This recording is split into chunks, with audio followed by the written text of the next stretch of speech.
I don't know. We'll see. All right, so if I'm going to go through that again, I'll go ahead and give everybody a rundown on what's going on. As it figures, I've been having trouble with my computer all day.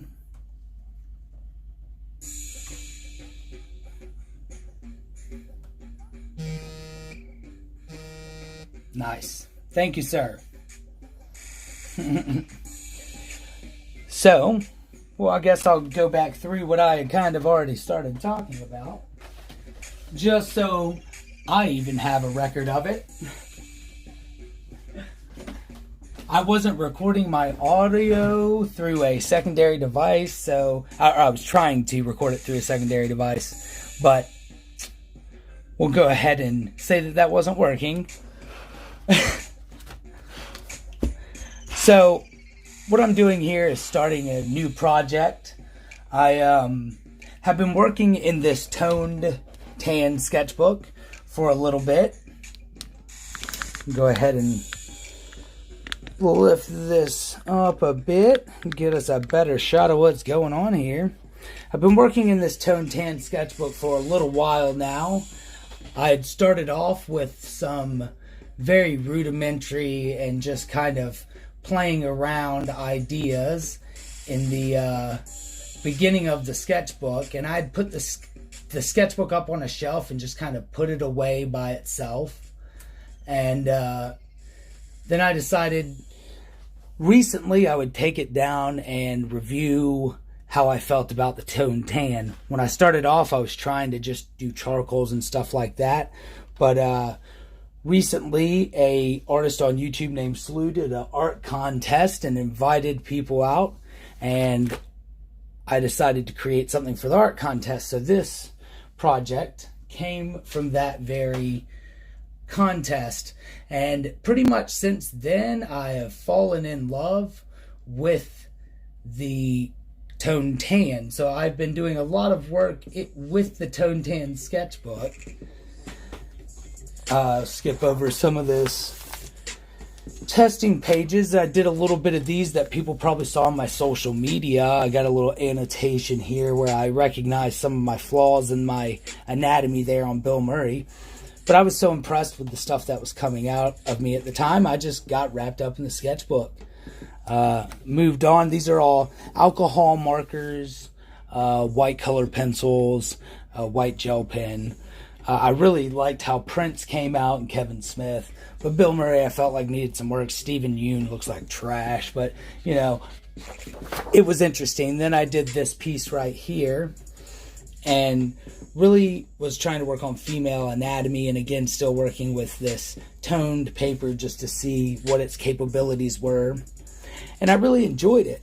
But I've been focused on it so long that after I've made a couple more posts and started working on these different Buddhist themed and Asian themed sketches here, then I moved on to some African and Central Middle Eastern faces, skin tone, stuff like that. I realized that I needed to stop working in the sketchbook and start actually making pieces again. As nice and fun as those pictures were, they weren't actual pieces. They were just for myself. So I decided that I needed to come up with some ideas for some new stuff and get to it.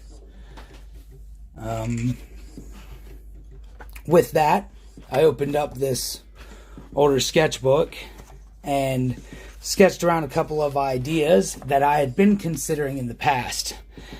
This one right here, which is a view from a park in Richmond where I used to live. I used to go and occasionally sit and just look out at the horizon line and think about a historical battle that had taken place there between Native Americans and some colonists, and it's always been in the back of my head. putting myself in that place of those people and what it might have felt like at that time in the late 1600s. So I've always had a fascination with this story particularly. And I had started it as a painting a while back, and started it and then didn't like the path it was going. I had basically condensed my sides to try to fit as much of the image into a larger canvas that wasn't exactly the same shape. But because of that, I was not happy with the distortion. I wasn't happy with the image. And it's basically sat around unfinished like this in the back of my room, just waiting for me to figure out how to correct it. And what it took was me, a little bit of humility. It took me slowing down, analyzing what it was that I was trying to do, and I had to come to some realizations on my own. The first thing I had to realize is that right now, working on acrylic painting, and as much as I enjoy it and it's fun, it's not something that, I guess it isn't one of my milieu, if you will. I'm more skilled with color pencils. I know more about that, and markers and ink. So as much as I want to go and experiment with other mediums, I need to sit down and actually work with what I know and get some pieces done. I've had a list of ideas written in a notebook for a while, and I noticed the other day that nothing was coming to fruition. I wasn't going after any of those things that I wanted to draw. And how could I say that I'm actually trying to be an artist if all I'm doing is drawing in my sketchbook that nobody's gonna see? So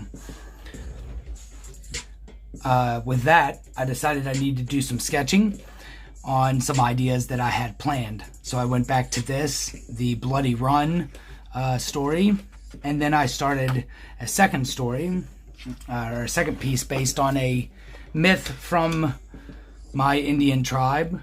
That goes back to their creation in history.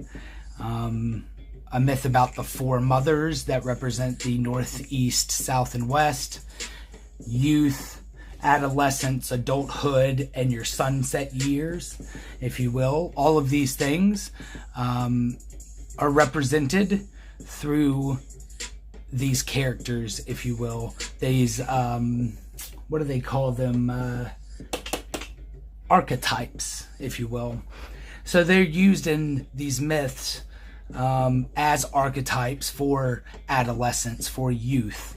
But they also interact together to, tell stories about daughter relationships and interpersonal relationships. So I've been considering doing a sort of portrait, if you will, of these women for a while.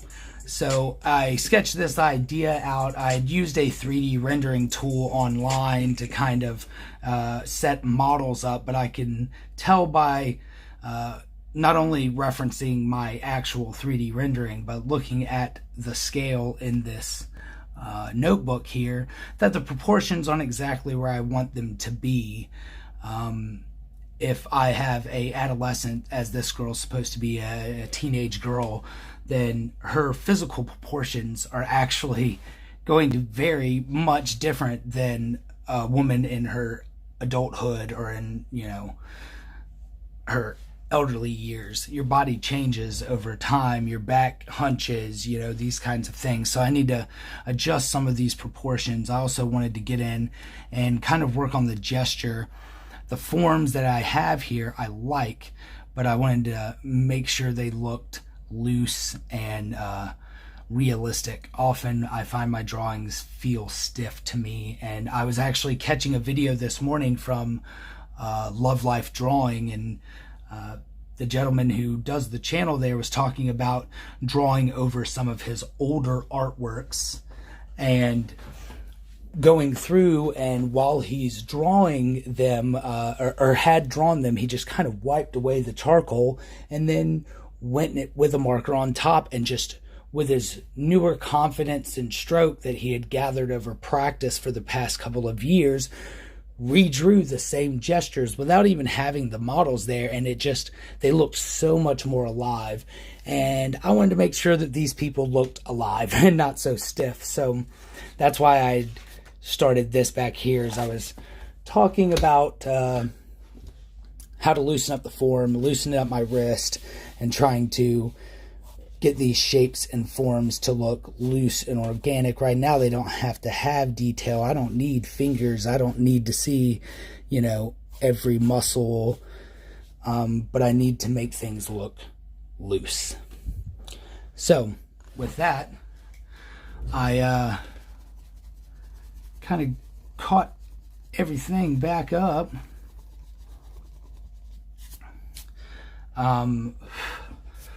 What I'd like to do is get in here and just kind of look at my reference, and once I have it up and in front of me and I can look at it here. Sorry, I don't have multi-camera angles. I'm new to the stream game. This is like my 4th stream. I appreciate it. Maybe one day I'll connect my D-Live and everything to it, and I can do other streams. But, yeah, so I just wanted to get into the forms. And, let's see.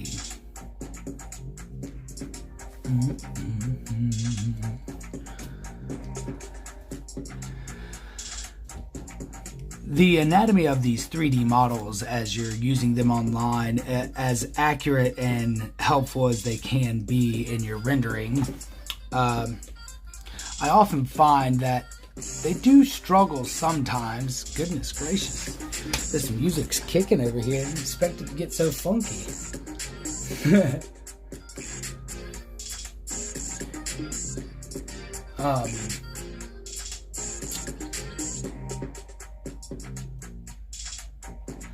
I want to be careful with my shape and my form. I want to make sure that it looks accurate, but the 3D rendering often bends in abnormal ways, or at least as much as I can perceive it, it seems like it bends in awkward ways. So nobody would want to deal with certain muscles just popping right out of their bodies, but that's the way it appears on a lot of these 3D renderings. So I also want to make corrections for that, things where I feel like it makes its own anatomical decisions that don't seem accurate. I mean, I'm not a doctor by any means or anything, but I feel like if I see somebody's arm bent in a weird angle and their bicep is bulging out towards their, like, I'd have to show you the picture that I'm looking at, but let's see.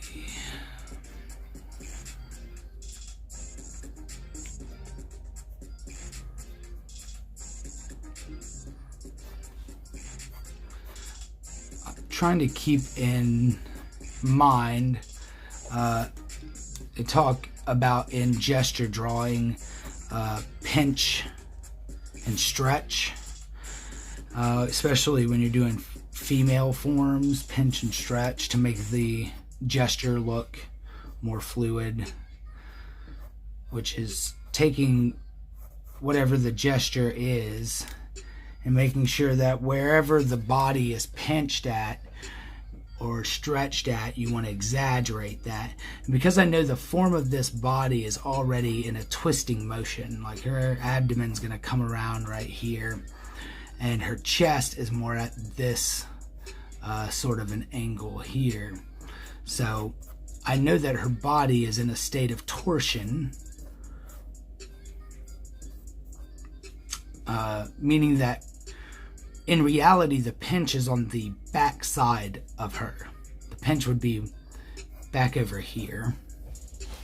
On the back side of her, towards her left hip, where the hip flexor would come right above that hip. The pinch would be right behind there. So I have to compensate for one thing, the pinch being on the back side, but also I need to make this front look like it's in the stretch form. So in order to do that, often what you want to do is increase the length of the torso just slightly to make it look a little longer. And what I'll also do is probably increase the width of the top of her torso and tighten up the lower part of her torso in order to give it a triangular effect, if you will. You know what I'm saying there? That effect is highly effective. I've found numerous times that if you just work on the pinch on one side, then you can do pretty much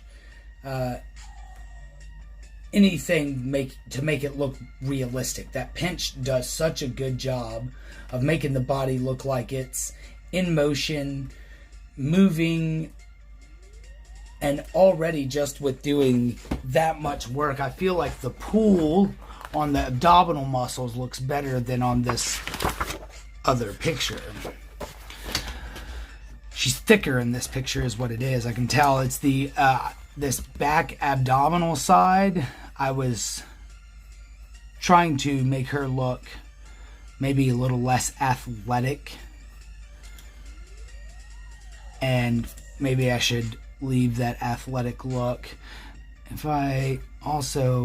this is half the distance, yeah, I should widen that out still maybe, which means the arm and everything should go out as well. You know what I'm saying? Now we're taking arm out here. Bam. Same arm.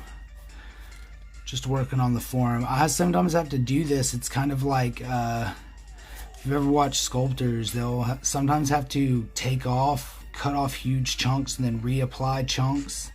I don't expect everything to come to me. No, that's incorrect. Often I hold myself in too high of a standard maybe, and I do expect myself to just kind of pick something up and make gold out of it. And then I get frustrated with myself, but I have to remember that sometimes you have to just keep working at something over and over and over and over again until you get it right. And I can't beat myself up if I have to work on something repeatedly to make it work. I'm doing the work that it takes. And that's the important thing, right? It's the journey, I guess. Yeah, I'm really liking this form a lot better now. And that breast would come right down here. Bisect the body right there. Rib cage. And rib cage here. These are all just, marks for coming back and making better decisions. These still aren't going to be the most precise marks. As I narrow in more and more on the form and more on how accurate I feel like it is, then I start to make more defined decisions, more, what would you call those? I guess more definite decisions.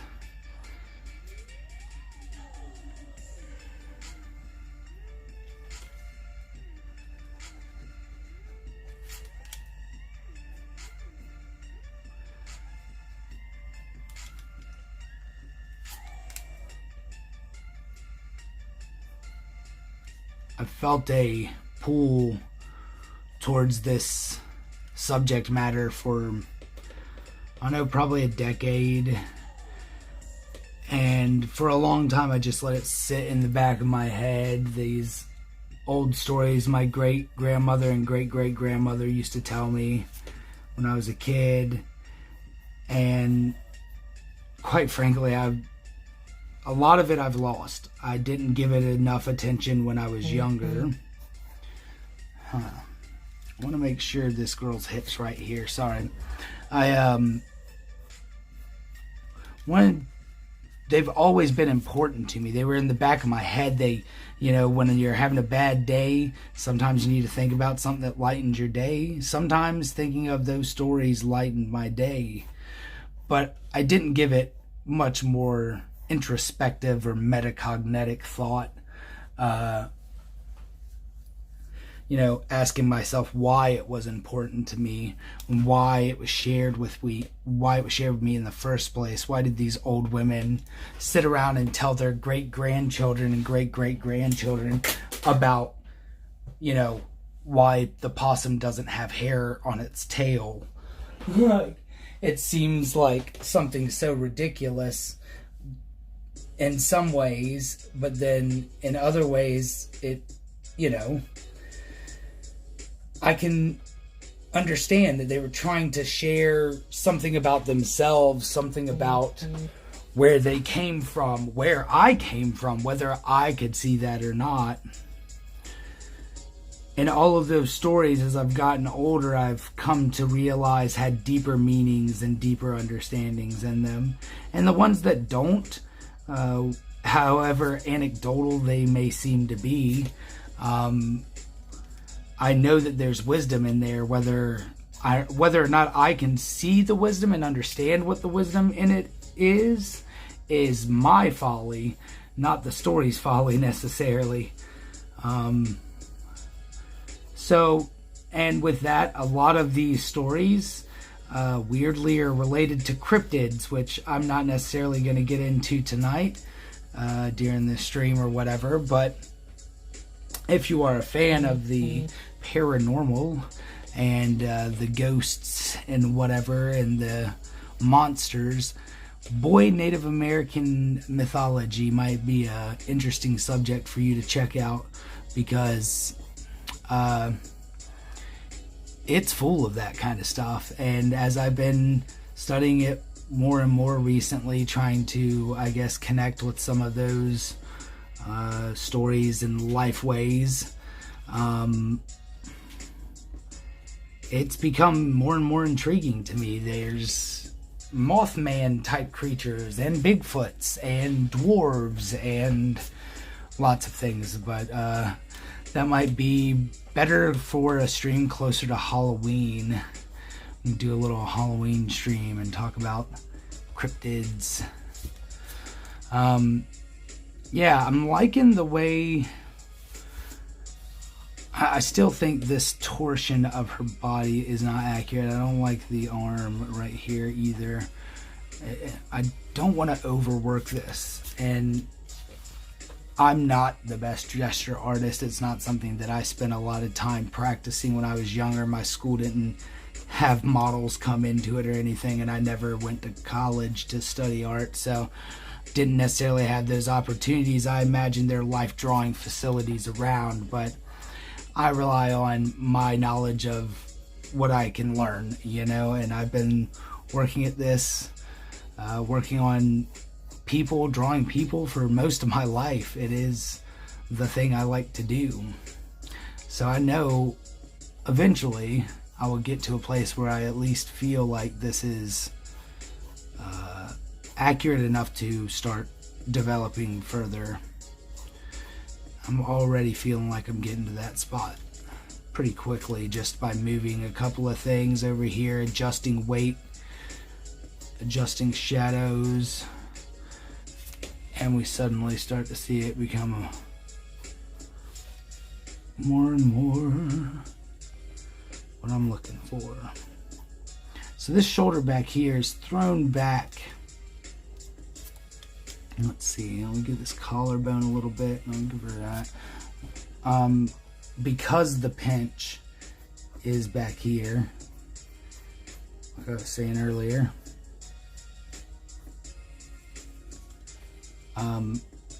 Part of the reason that pinches in that way, it would be like this, and then that'll pinch in, it'll pinch there, bam, bam, you get what I'm saying? Because of that, this shoulder right here, I know is being tossed back like this. That's what's causing this part of her body is basically going in that direction. You know what I'm saying? Tossing that shoulder back. So there's no visible shoulder there, but I know there's a shoulder there, so I have to indicate in some way, anatomically, that I know there's a shoulder there. I also could take and drape her hair, maybe over it or something, but that always feels like Rob Liefeld to me, and I don't want to get into that territory. I don't know. I want to make sure that this, yeah, let's go. That's a lot better. I like that a lot better.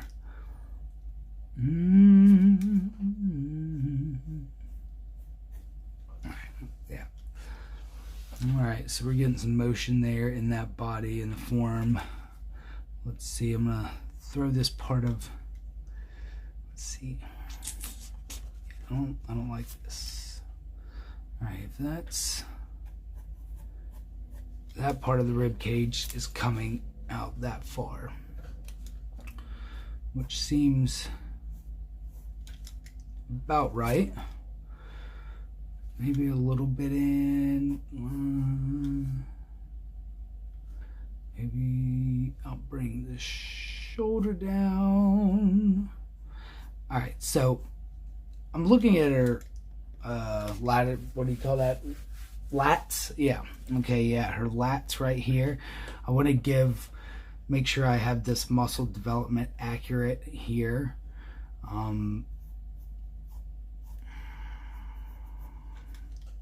And if I do that accurately, divide this torso with that shadow of the rib cage, then I have to kind of move over to the other side here of the rib cage and give an indication of that same ridge line right here. There we go. Down, down. There we go. That's more realistic here.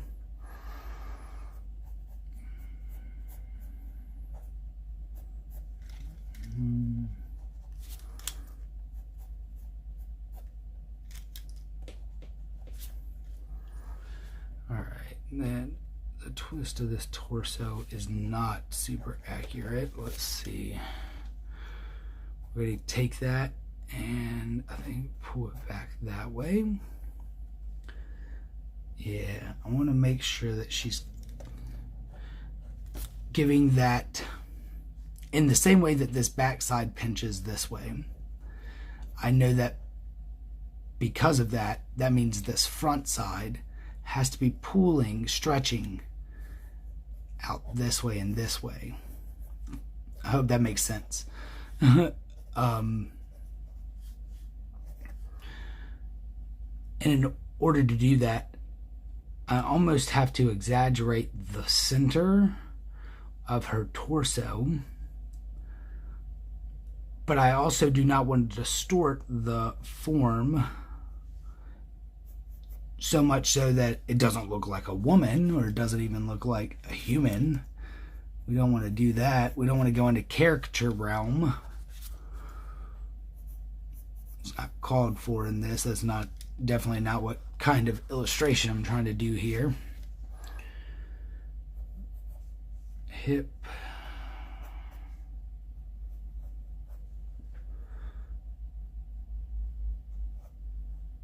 And this other leg, let me actually take buttocks down here, hip right here. This other leg is actually one of the easier things to kind of figure out, because you just keep moving around your loop until you get about the length of leg you want there.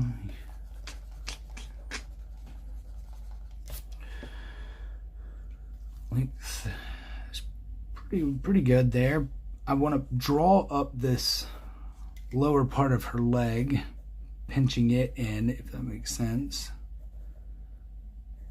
Calf would be popping out there.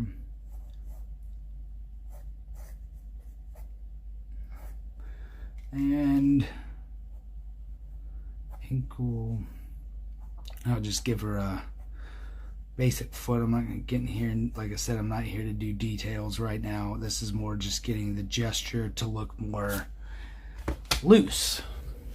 So right there we can see that's kind of a looser adaptation of that same reference photo.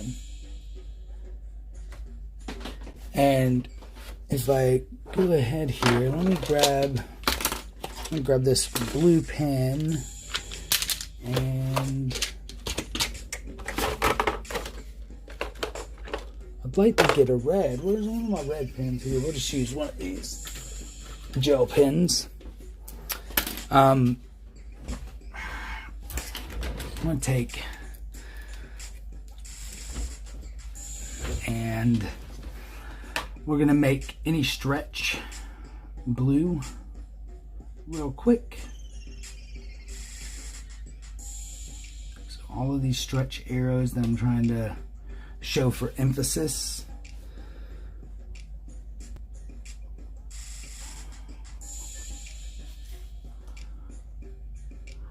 All the stretches will be in blue, all the pinches will be in red. And that's just kind of a motif that I like to use when I work with gesture to highlight, almost like a legend on a map. You know, I know if I'm looking at red, the annotation is going to be either important or has to do with a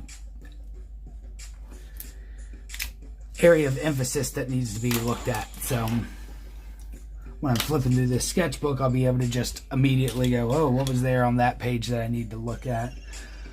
I'm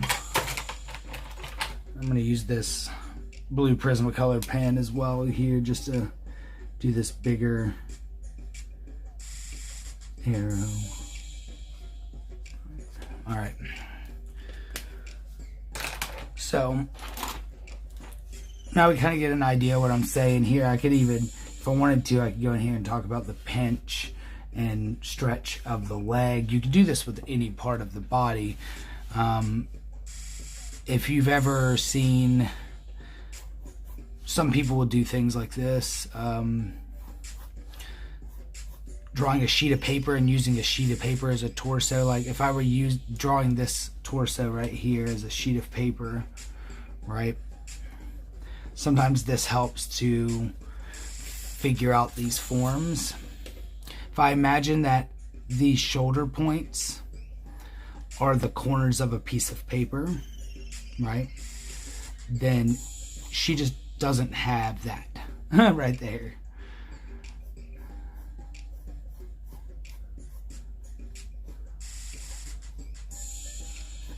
Because this back corner right here would be kind of like, you know, that, I guess, if you were to, I'll use the red for the back, make it dotted lines here, kind of show you what I'm attempting to explain here. Those dots represent the opposite corner of this. You know what I'm saying? So then this will be there, there, and that's like a sheet of paper. You know, her shoulder would be that back corner. So just trying to do things like that to keep this in perspective. Also want to give myself a face line to kind of keep her face in order of where I would like to put that. But I actually I like that. I feel like if you don't show all 4 limbs, people often feel like you missed it or that you've made a mistake. But in reality, I feel like if you were looking at people saying if you were taking action shots at a football game, you would probably find that often there were people that you didn't get all their limbs in the photo. So I'm not super worried about that as it goes.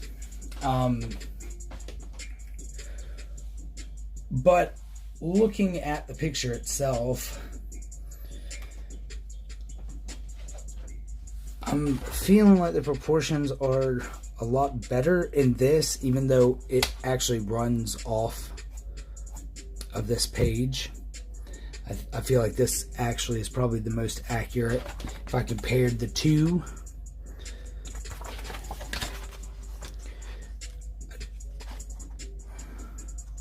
I like this arm motion more than I do this. I think this is, regal and elegant. It looks like she's carry on. But I'm going to say that I prefer this. And I prefer this angle of her body actually more as well. So yeah, I might call that a better sketch for her. All right, we'll move along.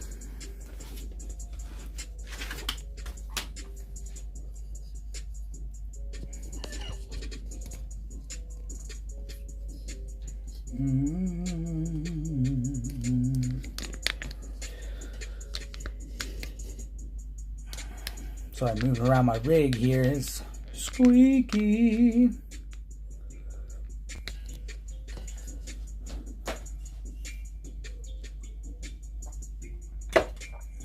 All right. So the next one I was concerned about is the adolescent girl right here. In perspective, first of all, I feel like she needs to maybe be... I think the squatting position isn't too inaccurate here, but her...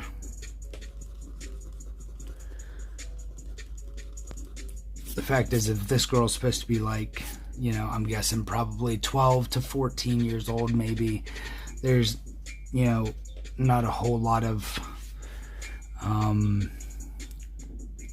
curves form to a young girl like that. They're basically built the same as a young boy.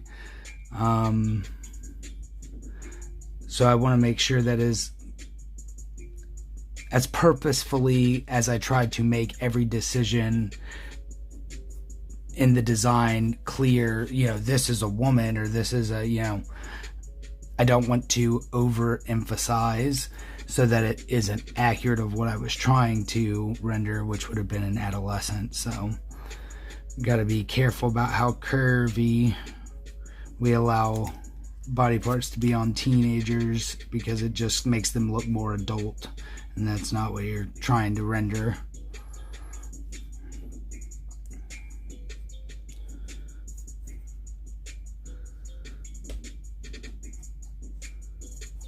Actually,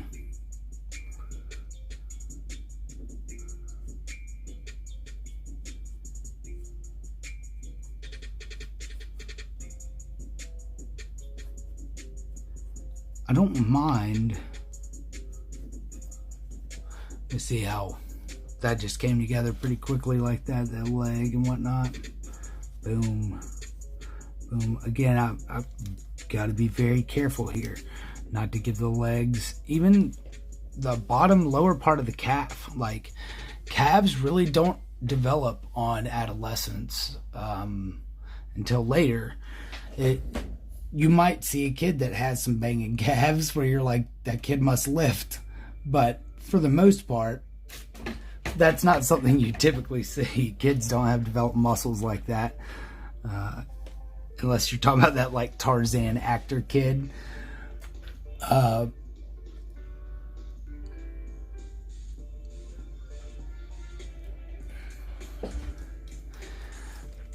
So yeah, you know, just work on it, make it as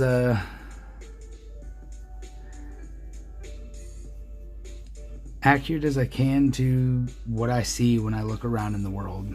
And that's, I think, the most important part of drawing that people are the most overwhelmed by, is that it takes observation skills, and being an observant person and observing your surroundings can take you out of observing other things, you know.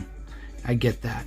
And it's not for everybody, you know, but I always say the first step to drawing, if somebody wants to learn how to draw, is to learn how to see. You just kind of have to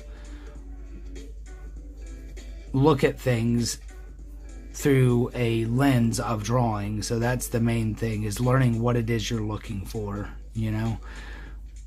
When I'm looking at a picture, I'm already breaking it down into how it could be rendered into a picture. And there you go, you see this? Yeah, hey, it's already kind of coming together.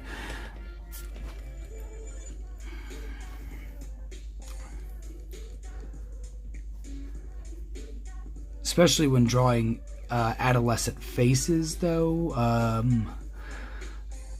The proportions, I'm working on another project, which I won't get into the specifics of right now, but I'm working on another project as well that is a portrait of a young child. And for a while I couldn't understand what it was that I was doing that made the picture look so rough. It just wasn't looking right, and I couldn't figure out what it was, and it was the proportions on the face. If you try to put adult proportions on a skull of a child, yeah, it's not going to look right. You got to grow into your face even. We forget that as adults sometimes, and it's hard to think back to the way kids looked from kids' points of view. To me, everybody grew up around me at about the speed I grew up. You know, that's relativity, I guess.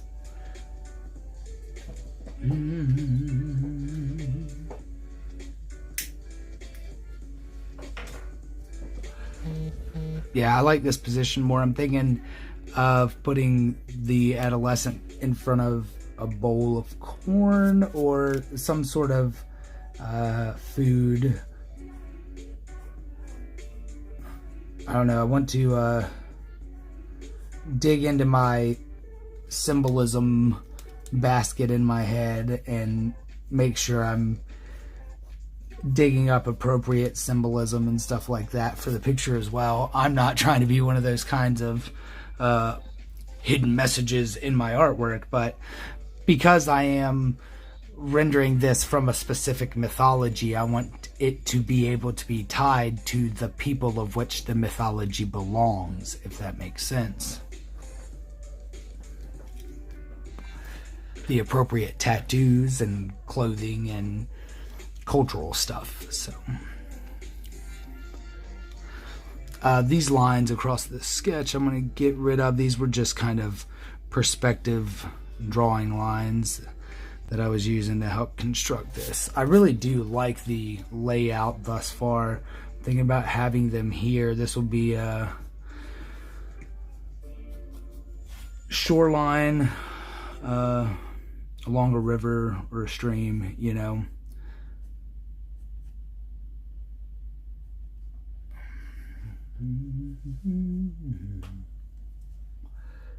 In theory, that's the plan.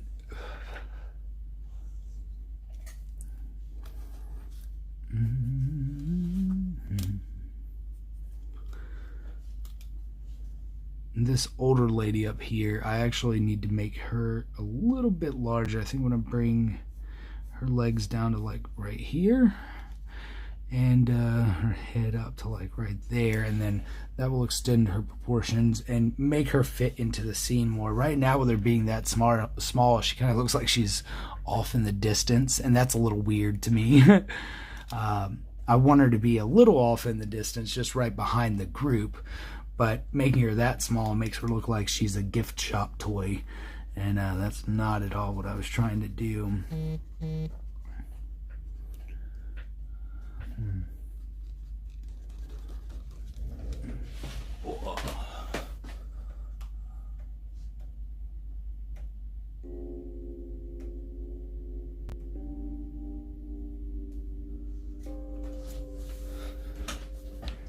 I've got 5 thumbs up. Like the video, you guys, if you haven't liked the video, if you're just stopping by. You don't have to jump in the chat. I don't expect anybody. Most people are probably at work or in a vehicle anyways. I understand that. Sorry for any dead air that I give you. It was never my intent.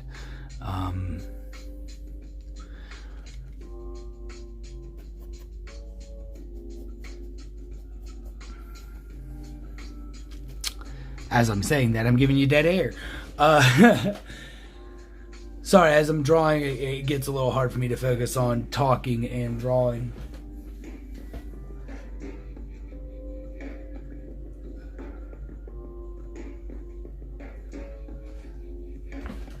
With the older woman's proportions, I would like to maybe make sure that she's more in a I don't know how to describe this without sounding rude, more in a slumped over or an older position. I don't know. Your body doesn't move quite the same when you get older, but I wanted to also to be in a meditative position, so that is a very fine line to ride. The part of the reason that I wanted to do these in color pencils is because I had to think about what it is that I like about creating art. And one of the things that I love about specifically color pencils is that I do have what I feel like is some modicum of control over the medium, where when you work with acrylics or painting in general, the paint is always kind of on its own wavelength. You have to work with it. It's a dance between the paint and you. And that could be argued with any utensil, whether it be color pencils or markers or anything. But there is a specific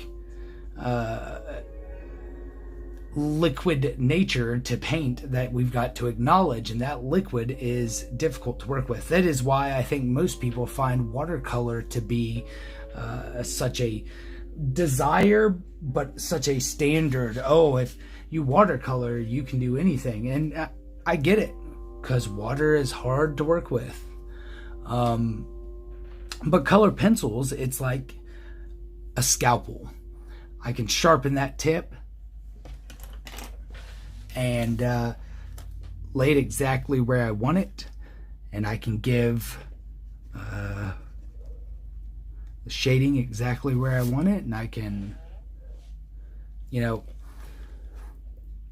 everything can be skillfully chosen. Not that you can't do that with paint. In fact, I know you can. It's just I'm not that skillful with paint yet, and that was why I also have been so sidetracked by it. Is there is a level of interest in creating things with acrylic paints that I do have, and I find it to be a skill that I wouldn't mind adding to my repertoire, if you will, my bag of tricks. But I don't have time to practice everything that I want to practice and not be productive. You know, I could be a jack of all trades and master of none if I wanted to be. I mean, that's not unusual. There are plenty of people that go their whole life doing that, choosing to focus on one skill over another. And again, I don't think that's necessarily a bad thing, but I'd rather go ahead and focus on one skill and try to develop it and get that you know, in the bag. It's a skill that I would be able to rely on, that I would actually know already in there. I watched a video from Struthless a couple weeks ago.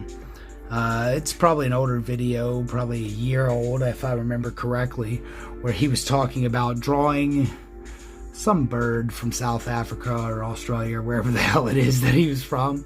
Maybe it was an emu. I think it might have been an emu. And he repeatedly drew this emu for years and made it into cartoon characters and put it on in all sorts of different situations. And then eventually he felt like he had a grasp on how to draw those emus, and then he could move on with that skill set. And there's a lot more to that video. I'll make sure to leave a link to it in the description if I remember. It's pretty interesting, but it had me reflecting on what it is that I want. Do I want to develop one skill? Do I want to have, my hands in so many pies that I can never really develop any of these skills to a master? Do I want to be a master of something? My dad was a welder, and he always had a interest in becoming a master welder. I never got to really go after that goal, but if he has been an example in my life in the way that he has been, I had to ask myself, do I feel similarly? Do I want to be a master of something? That level of responsibility and respect? Do I feel like I can handle that burden? Do I feel like I'm able to, have stewardship over that? Well, I do, in some ways. And because I can feel that little twinge of it, then I have to admit that I have to start making steps towards that. Otherwise, I'm not really trying to accomplish anything.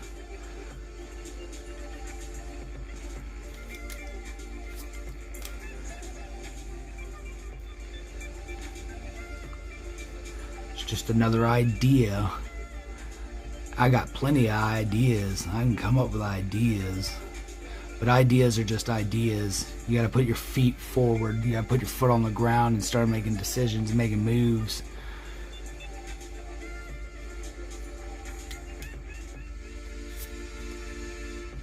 Yeah, I'm liking this better and better. It looks a lot better now. Got her some size on there. She looks more integrated into this group.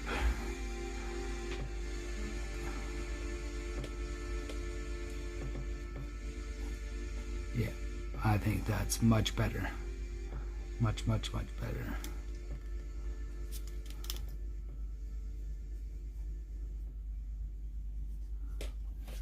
Yeah, that is rad.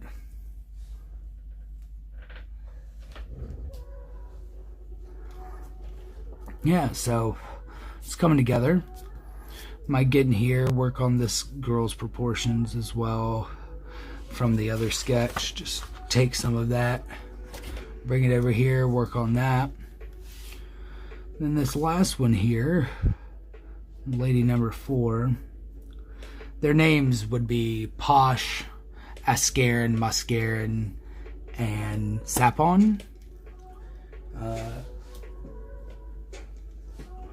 They're the 4 mothers.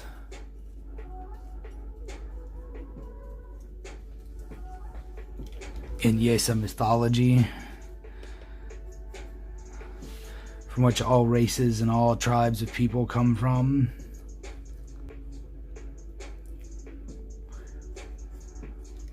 So right here I'm doing the same kind of thing I did with the older lady here. I want to kind of make lines on where I want those proportions to end up as a starting point for me to look, and then I can adjust, stretch based on what I need. So I'm going to go down here and kind of go down and put this lady's foot in. which already just adding that much foot compared to this foot already makes those proportions seem a lot more accurate. I don't know why that is. I guess I just need to make sure this outer leg was a little longer. I'll go up here, calf down. Then I can take this leg up here. Inner thigh, outer thigh, hip. These hips are going to be a lot larger. You're talking about a person definitely of mother age at this point. Oop, let's not do that. Scratch my paper there. All right.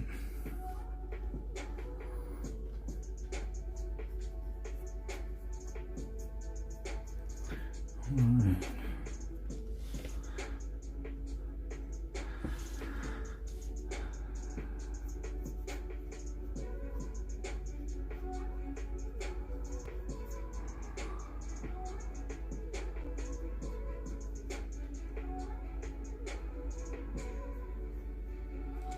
Yeah, I need to increase that. I see it.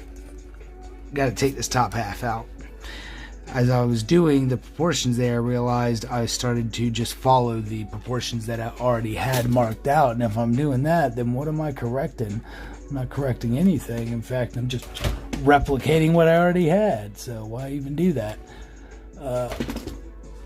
Let's make her a little bit taller here. We'll follow that same head angle though. Make your head about the same size. In that Live Life drawing video from this morning, he was talking about common mistakes he would see in his art students, and one of the things he pointed out was they tend to make heads too large, and because of that, I'm going to go ahead and make a note. Check and make sure your head isn't too large. All these little bits and pieces of information that you gather from listening to other artists and reading books from artists, they become the data that you use to improve. And I know plenty of people that like to refer to themselves as artists that I never really see pick up any sort of material or test themselves or try to learn any sort of new skill. They've been calling themselves an artist for 20 years, and people let them do it, and if people feel like they're an artist, you need to dress for the job you want. I get that, but just like anything else in life, if I were going to say I'm going to be a father, then that means that there's certain prerequisites and responsibilities and understandings that you would hope someone would have come to before they decided upon taking that path. And in the same way, if you're going to say that you're a mechanic, I'm going to assume that you know about cars or that you're learning about cars. If you're going to say you're an artist, I'm going to assume that you can do some things. And I have seen some trash put out in my day.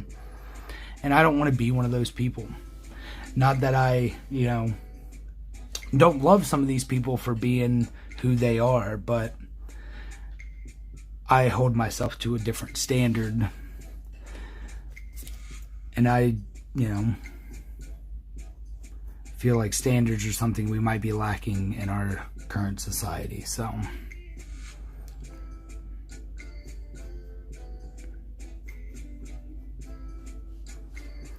I like Mama's hips in this picture more. I think she might still need some work in the shoulder area here. Shoulder. There we go. And then suddenly, look, bam, we got another person there. All right, so we're starting to map these out.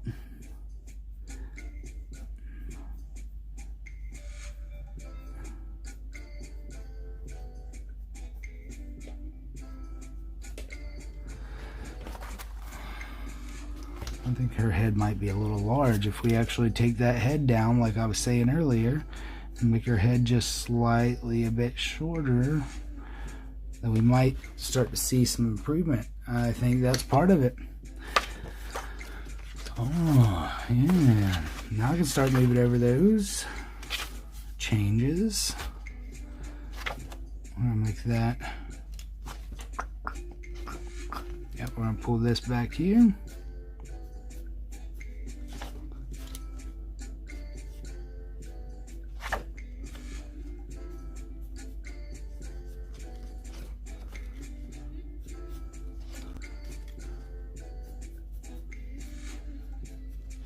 Get this pinch and stretch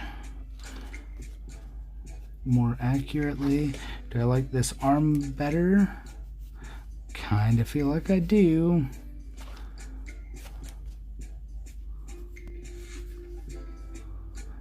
Maybe tilt that head back a little bit more. Take this forearm across her head, more like this picture. Take that forearm like that, move it across. All right. This blocking in stage, I think, even myself, I often disregard or don't give as much credit as I should, because just like anything else, preparation is key. If you put in the preparation, you'll find that when it comes time to actually do the job, things move a lot easier.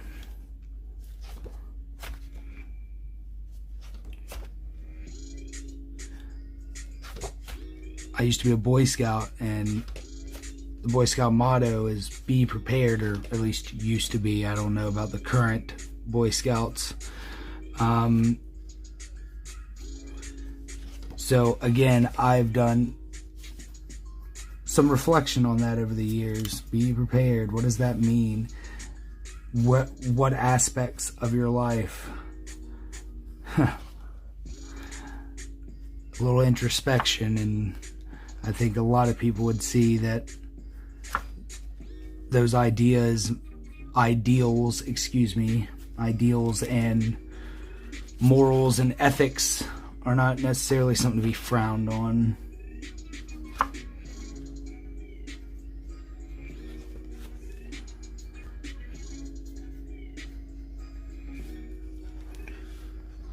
All right. I feel like we're getting somewhere with this now.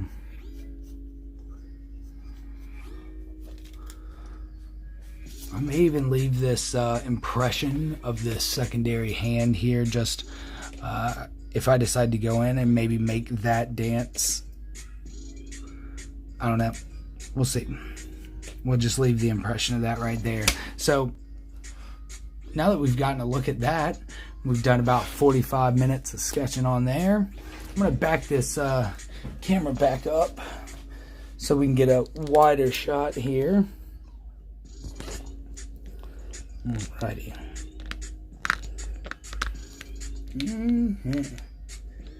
Alright. So,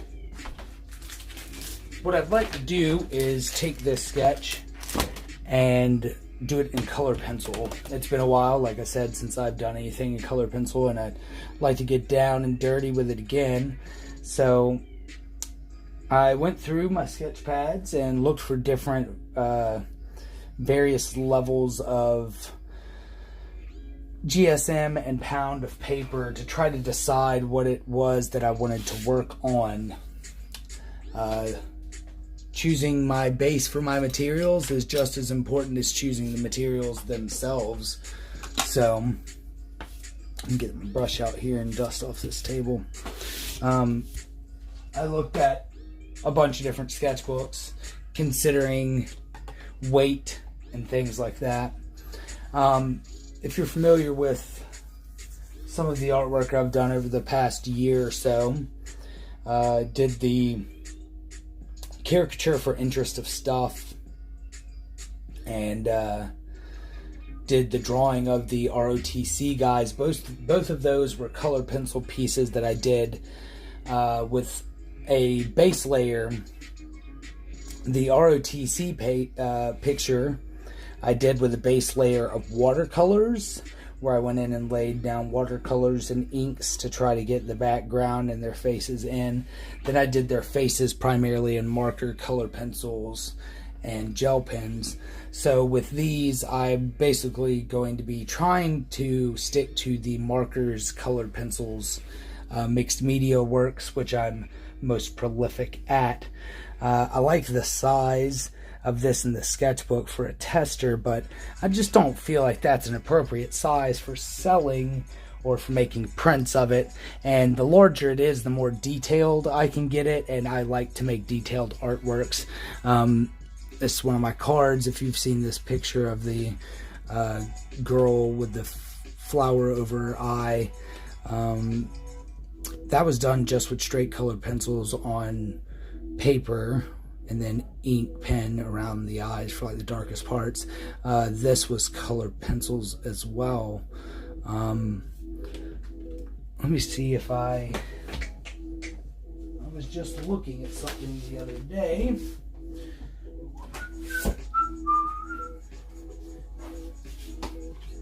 Where in the world did I put that?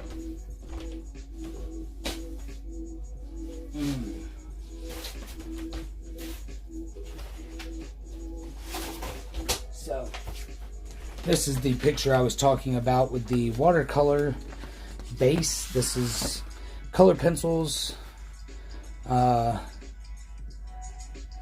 There's markers with colored pencils over top of it.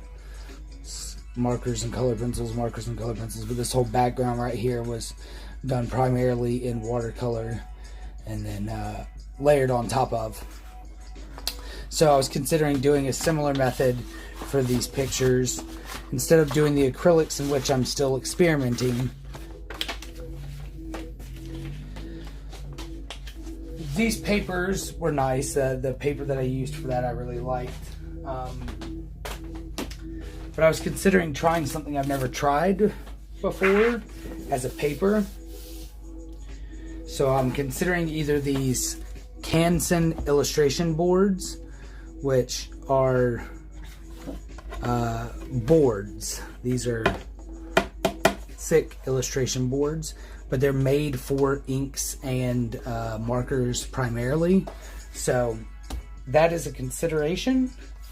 And then I also have these marker boards by Crescent. I don't think this is going to be a good size. But these ones, that might be a good size. So I'm trying to decide between 11 by 14 and a 9 by 12.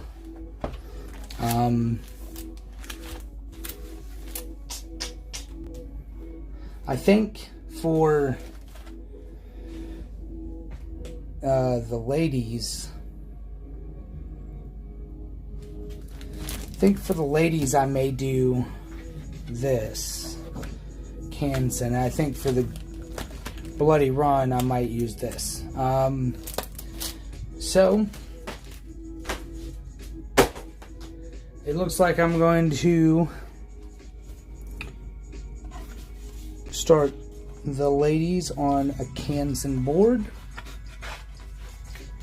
I'm going to do a little bit more research with my markers and such on the sketch before I go removing a board and getting started.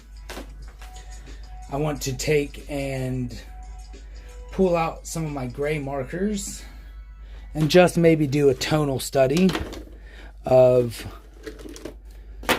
the piece, because I feel like at least if I can get the tonal study done and see what kinds of shades I'm going to be using here, then I'll have a better idea of what I'm working with. So I think I'm going to get to that probably this week, get some of that study done, and begin working on that board. I appreciate everybody stopping by today for the stream. It's been a while since I've done this. Maybe I'll do it from time to time again. Make sure to like the video, and subscribe to the channel if you are interested in art or like the kind of material that I put out. If you have any questions for me, make sure to leave one in the comments underneath the video, and I'll try to answer it. Follow me on my other social media. You can find me on Facebook at Charles Hancock Creations, at Instagram at The Charles Hancock Art, and at Twitter at C Hancock Art. Otherwise, guys, I'm going to get out of here. I got some stuff I need to get done around my house. I appreciate everybody stopping in. And remember, life is what you make it. So make life good.